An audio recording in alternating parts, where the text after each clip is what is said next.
Olá, colegas. Estamos com mais um caso de finalização de um tratamento de disfunção da ATM com a dona Meire, que ela é assistente social, e ela foi encaminhada por um neurologista, Dr. Renato Ferraz, e eu chamo a atenção em relação a isso pelo fato hoje da classe médica também começar a se despertar para o fato de nós termos hoje uma especialidade na odontologia que também trata dores. E isso é muito importante porque durante muitos anos eu ministrando cursos, um dos grandes desafios era mostrar para os dentistas que existia essa especialidade. Ainda tenho, motivo pela qual nós estamos fazendo esse depoimento, esse vídeo. E o mais interessante que está acontecendo agora é que, pelo fato da gente tentar divulgar isso de forma massiva para a classe odontológica, a classe médica também acaba sabendo que existe a especialidade da disfunção, motivo pela qual esse colega neurologista, assim como vários outros colegas neurologistas otorrino, acabam também me encaminhando. E, evidentemente, ela também passou por um otorrino e que a examinou, e principalmente porque ela apresentava algumas características muito ligadas à área otológica e, evidentemente, principalmente por conta de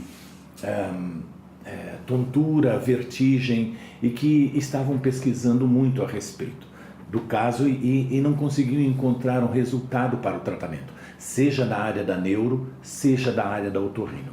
Aí, nessa pesquisa desse colega com essa paciente, falou, bom, agora chegou a hora de nós avaliarmos quem trabalha do lado do conduto auditivo.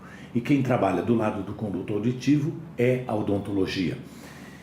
Mais especificamente, quem trata a disfunção da ATM, seja você um especialista em ATM, ou seja você um simples dentista que não fez nenhum curso, nem nada, mas trabalha numa clínica, seja ela popular, seja ela uma clínica um pouco mais sofisticada, mas não pode desmerecer a qualidade de vida que um paciente tem comprometida quando tem uma disfunção da ATM.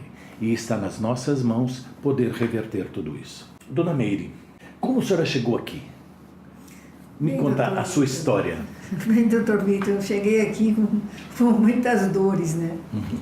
Com muitas dores e tontura. Já tinha passado pelos meus médicos, doutor Renato Ferraz, neurologista, né? Aí é onde ele me encaminhou para o otorrino, tomei muitos remédios e ele havia dito que teria que fazer agora uma pesquisa. Daí ele ia entrar com pesquisa para ter uma posição, porque ele já tinha feito todos os exames, parte ressonância do crânio, aquelas coisas todas. E daí eu fui na busca porque me incomodava muito as dores, né, no pescoço, na cabeça, porque não, por causa da tontura, não podia deitar nem levantar, né, aquilo persistindo ao longo de 7 meses nessa trajetória. E aí, como já tinha sido indicado para chegar até o senhor, né, aí então eu vim para cá. Ótimo, que beleza. E a senhora lembra, fora a tontura, porque, bom, eu vou relatar aquilo que a senhora me passou. Certo. No início do tratamento, foi há 3 meses atrás. Ela começou o tratamento dia 31 de outubro. Exato. 31 de novembro, 31 de dezembro, dia 31 de janeiro nós vamos terminar o caso dela. Ou seja, estamos há praticamente 2 meses e mais alguns dias e ainda não chegamos no final do tratamento. Lembrando que em um ou outro caso, muitos pacientes que às vezes persistem em algum sintomazinho que ainda está reticente em querer sair, por exemplo, os estalos na articulação, que o paciente começa com fortes estalos e eu faço uma prospectiva que em 3 meses, esse caso, os estalos acabam.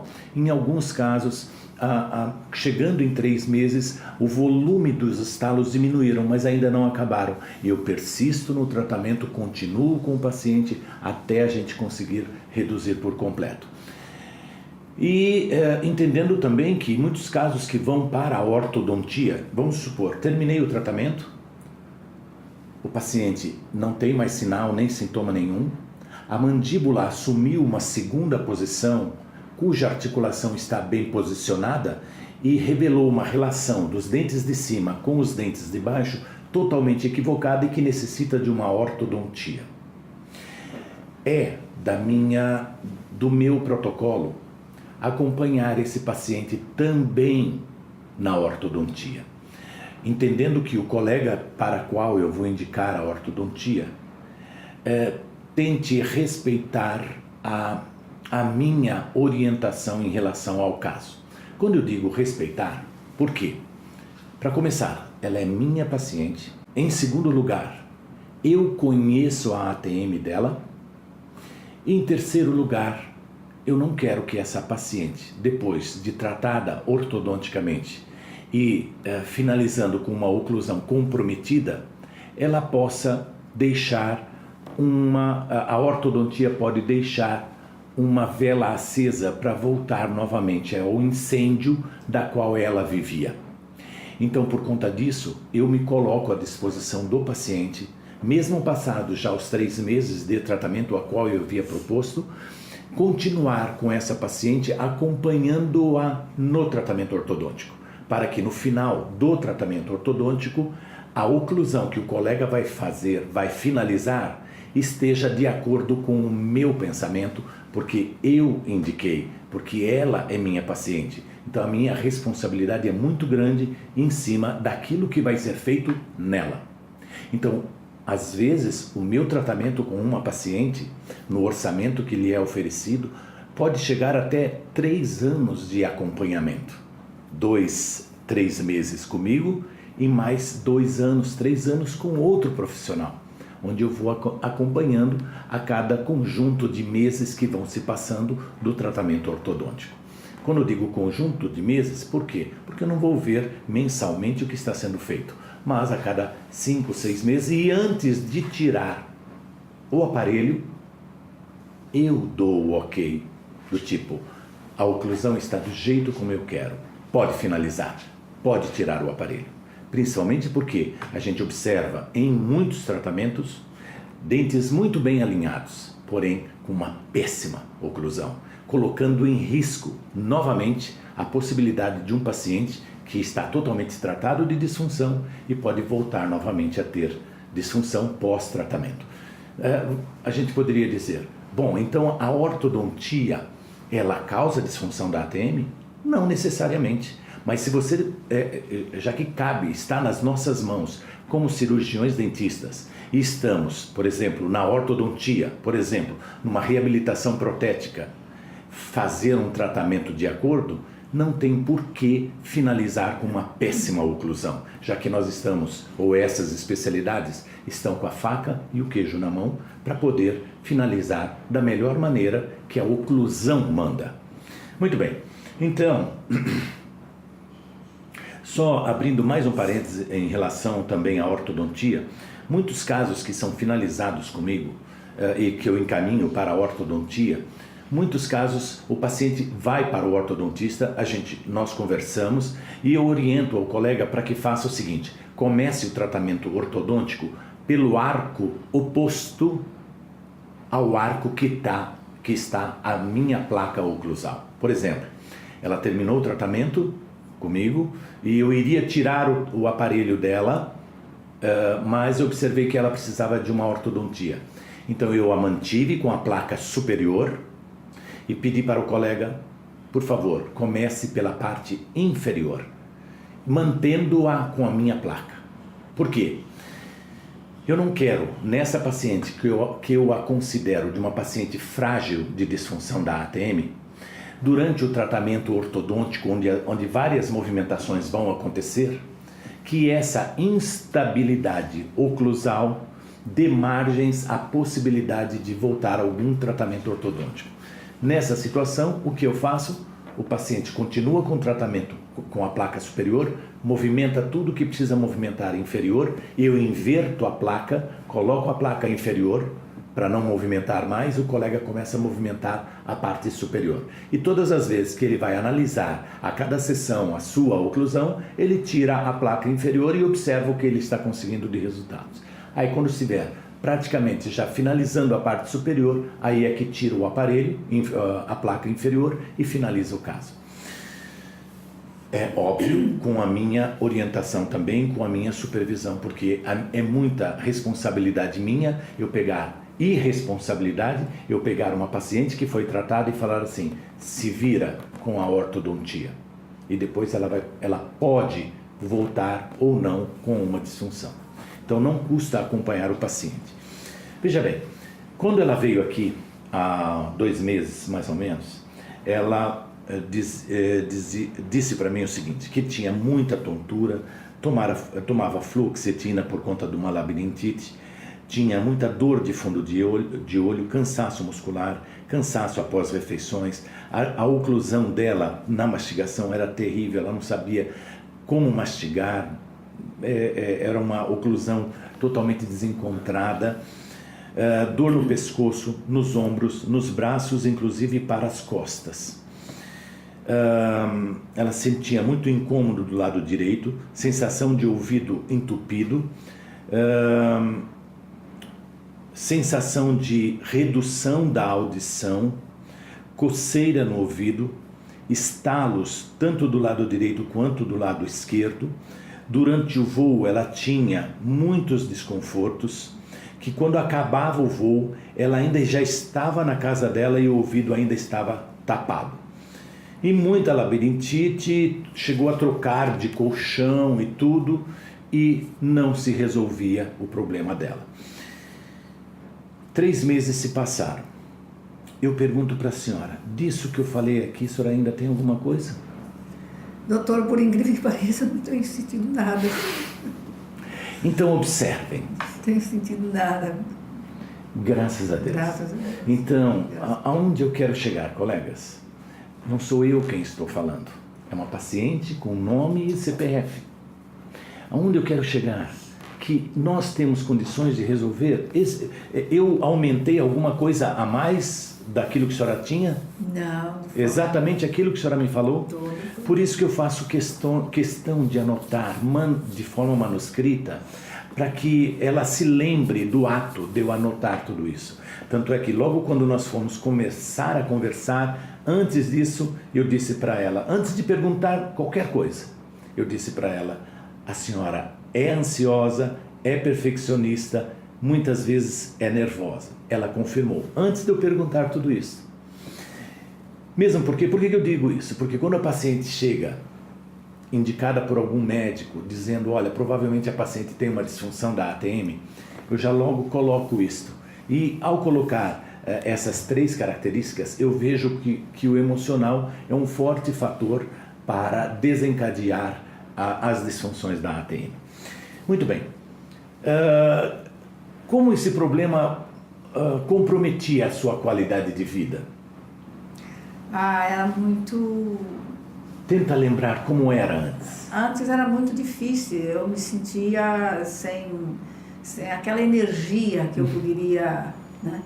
Que eu tinha, aquela energia de liberdade, por causa dos incômodos, as dores, era problema no ouvido, às vezes você não, falando que você não ouvia direito, não estava respondendo, como não estou ouvindo? Você não está falando certo também, né?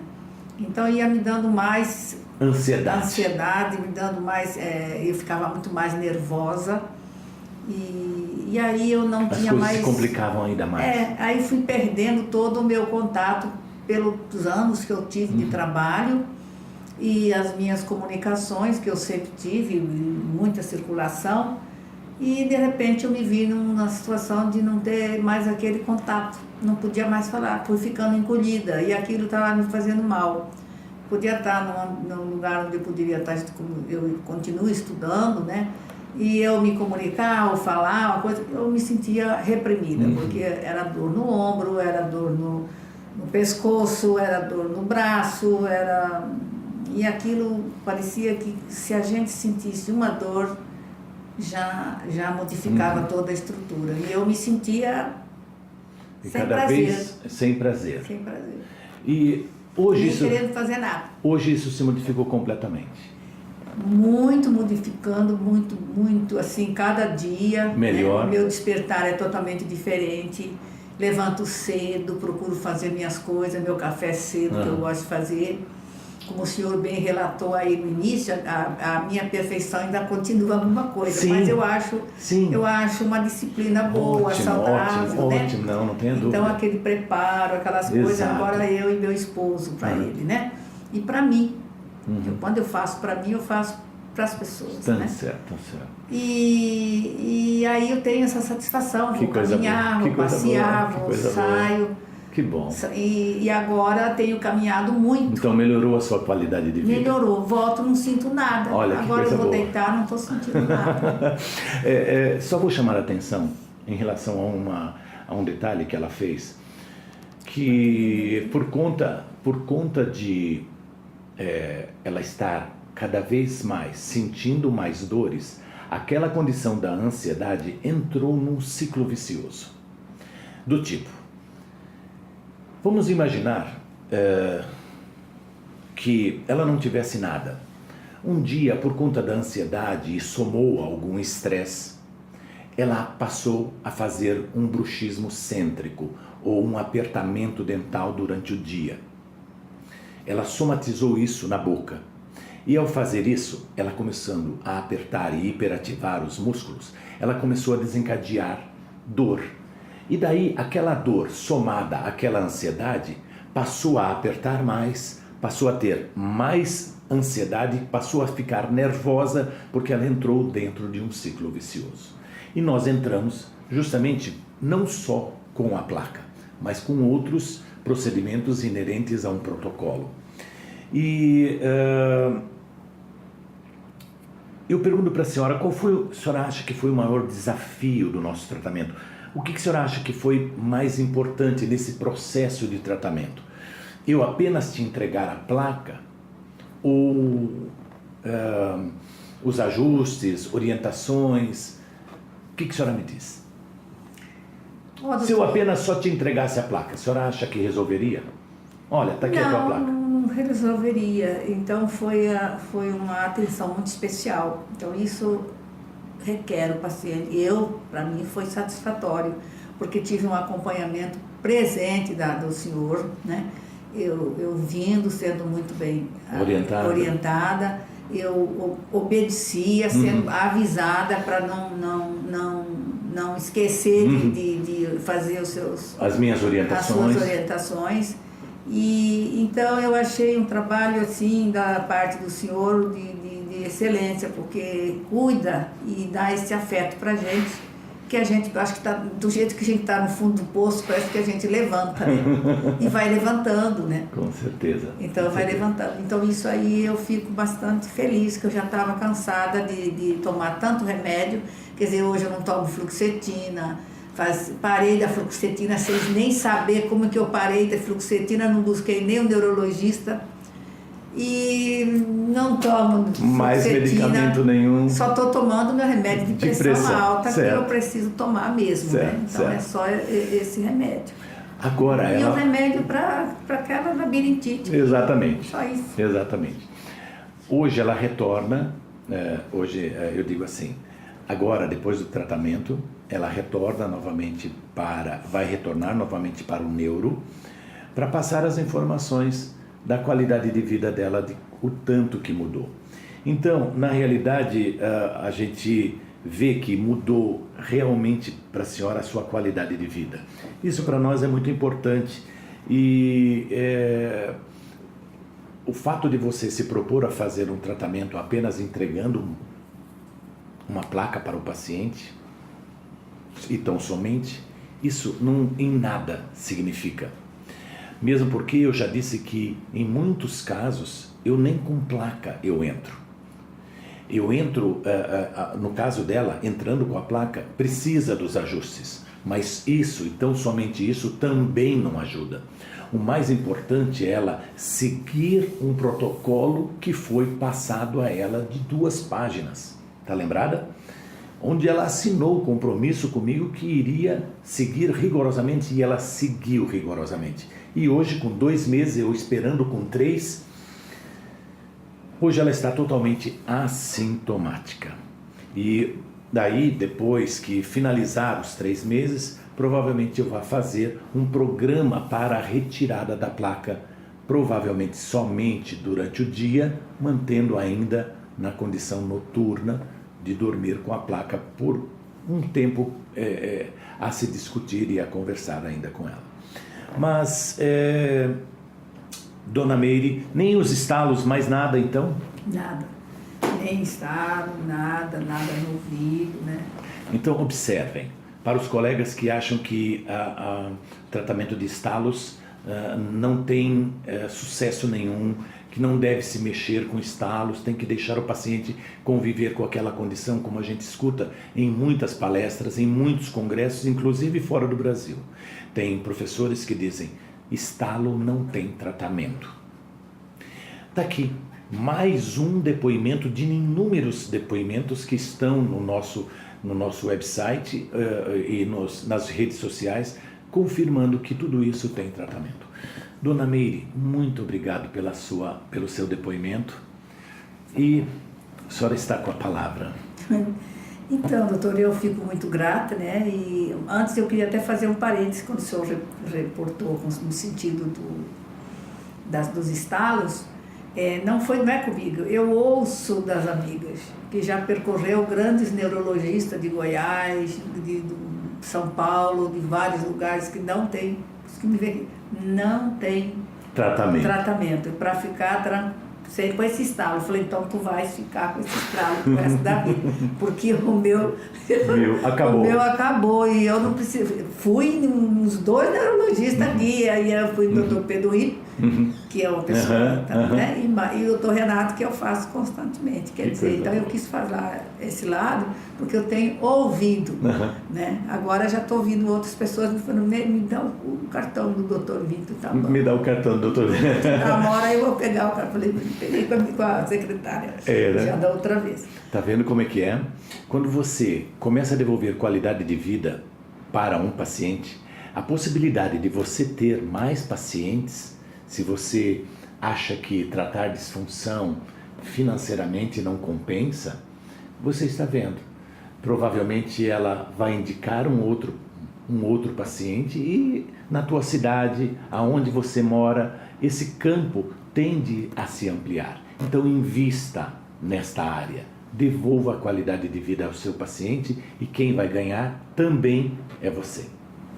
E outra coisa também, numa parte foi econômico, o senhor falou aí, porque só no fluoxetina eu gastava 300 e poucos reais, porque eu não podia tomar a fluoxetina, como é que fala? Gratuito. Gratuito, então aí tinha que comprar. O doutor Renato, não faz efeito essa fluoxetina, eu continuo desesperado. Aí no fim eu falei, acho que o doutor Renato vai pensar que ele não está entendendo as dores que eu sinto, né? Que eu tenho, ele é muito comunicativo, é uma pessoa querida demais. Aí ele falava, então nós vamos tomar esse aqui. Aí passava a fluoxetina, cada caixa era R$90, então eu tinha que comprar 3, porque tinha que tomar 2 por dia. Meu Deus do céu. E hoje não toma mais nada? Não tomo nenhum dos compromissos. Muitíssimo obrigado, foi um prazer muito grande lhe atender. E obrigado pelo seu depoimento. Fico muito feliz de estar aqui, tenho conseguido, né? Porque tudo isso também economizou até o bolso. Né? Exatamente, que coisa boa. Economizou até o bolso. Exato, né? e o fato da senhora não parar de tomar remédio para o estômago. Desculpe, né? Eu tenho sobrinha também que é fisioterapeuta, Ana Carolina. E então ela fala, tia, mas não pode, porque só vai sentindo. Você não está resolvendo mais nada. Eu nem ia lá agora, porque eu falei, não vai, eu tenho que ir para os outros, né? Por isso, agora foi bom que a senhora falou isso, por uma razão. Em relação à fisioterapia, não adianta a gente só cuidar do efeito. Tem que se cuidar também da causa. Isso significa dizer que a fisioterapia precisa da odontologia. Assim como a odontologia precisa da fisioterapia, a fisioterapia precisa sim da odontologia. Ou seja, tendo o dentista passando as suas informações e observando a causa do problema e a fisioterapia ajudando a tratar mais rapidamente essa paciente, você devolve mais rapidamente a qualidade de vida para esse paciente. Então, essas duas especialidades têm que trabalhar juntas. Muito obrigado.